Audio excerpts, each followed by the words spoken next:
إذا علق قلبك بالأولياء بالصالحين بصحابة سيدنا محمد صلى الله عليه وسلم برسول الله صلى الله عليه وسلم، هناك ستجتمع معهم مباشرة بعد موتك.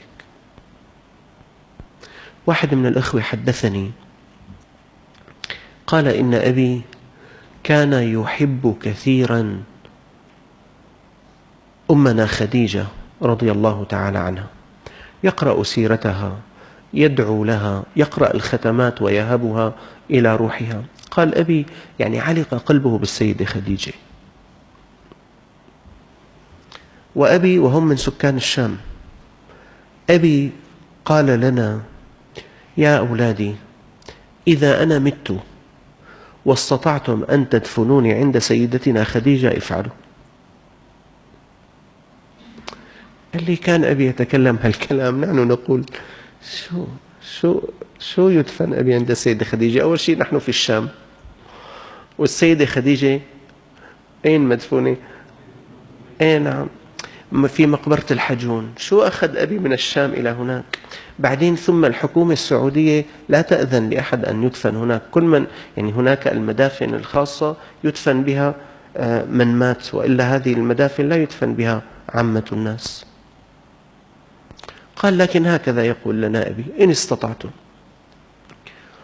قال أبي في آخر عمره قال: أنا يا أولاد أحب أن أطلع إلى العمرة، اسعوا لي أطلع إلى العمرة. فالأولاد قالوا لي: والله نحن كنا مشغولين جدا ما نستطيع أن نكون مع أبي في العمرة. في واحد من شيوخ الشام مساوي فوج للعمرة، قال لي الابن يعرفنا ويعرف أبي. قلنا: يا أستاذ أرجوك، أبي يريد يطلع إلى العمرة، إذا ممكن يعني يكون بصحبتك معك. قال: أهلا وسهلا. قال: بس نحن ما نستطيع نطلع مع أبونا، لو ممكن يعني أحد من الشباب في الفوج عندك يعني بس يكون قريب من أبي يساعده. قال: على عيني. طلع هذا الأب إلى العمرة، يجتهد في العبادة، يجتهد في الطاعة، يجتهد في الإقبال على الله، يجتهد في البقاء بالحرم المكي، يجتهد. الشباب يريدون أن يعودوا ويقول: اذهبوا أنتم، أنا سأبقى هنا. يجتهد في العبادة، في العمرة مات. اتصل الشيخ رئيس الفوج بأولاده، قال: يا أولاد، أبوكم يعني أعظم الله أجركم، توفاه الله تعالى. قالوا: خير يا أستاذ، الله يجزيك الخير ويبارك فيك، والله أبي كان يحب أن يموت في تلك الديار، بس بدنا نقول لك شيء يا أستاذ. قال: تفضل. قال: أبي كان بيحب أنه يندفن قدام ستنا خديجة، إذا سمحت إذا بتقدر تدفنه قدام سيدنا خديجة يا ريت يدفن هناك. قال لهم: أنتم مجانين؟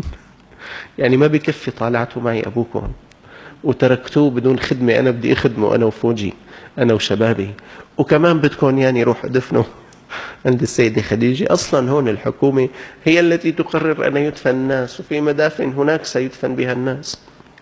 قالوا: نحن ما بدنا نحرجك، يعني إذا كان أنت ممكن فليكن.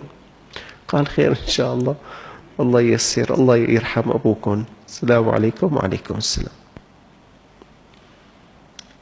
الآن طبعا يغسل الميت، يكفن، يصلى عليه في الحرم، بينما الرجال يحملون، كان في شيء 7 جنائز مع بعضها البعض. واحد منهم يعني هذا المتوفى من الشام، حملوا الجنائز، يعني الشباب في الفوج وبعض المصلين حملوا النعش ومضوا به، خرجوا يعني هي 7 نعوش مشت وراء بعضها، آخر نعش هذا الرجل.